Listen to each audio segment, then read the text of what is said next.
কবে থেকে কোনো মেয়ের সাথে কাস্টম খেলা হয় না, আজকে একটা মেয়েকে কাস্টম আনতেই হবে। আমরা গরিব বাচ্চাদের জন্য টপাপে টাকা জড়ো করছি, আপনারা যদি কিছু সাহায্য করেন। অ্যাকচুয়ালি আমি আমার পার্সটা গাড়িতেই ফেলে এসেছি, আপনি আসুন আমি সেখান থেকে দিয়ে দিচ্ছি। আসুন।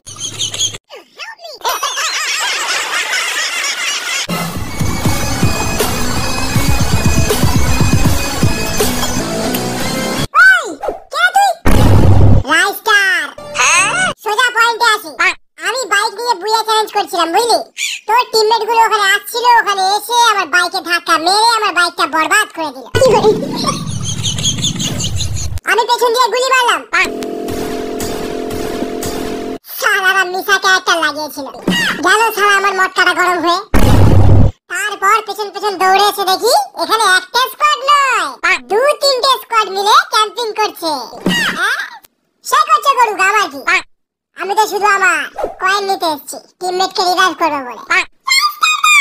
দাদা বললে যাবো না, ওর মুখে কয়েন ছুঁড়ে মার।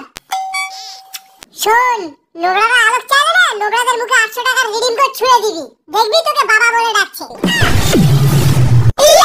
না না না না না, এটা কিন্তু ঠিক না, নোংরা অন্যায় করেছে, শাস্তি হবে। দেখ, আমি রেগে গেলে কিন্তু ওয়ান ট্যাপ মেরে ঠান্ডা হয়ে যায়, কিন্তু খুব রেগে গেলে এনিমির অ্যাকাউন্ট শুদ্ধ ব্যান করে দিই। এই চ্যালেঞ্জ করিস না, মেরে লবিতে পাঠিয়ে দেব। লবি? একবার শুধু ড্যামেজ দিয়ে দেখ, তারপর দেখবি সালা ফাটবে ফুটবে, ক্যারি না বুঝবে।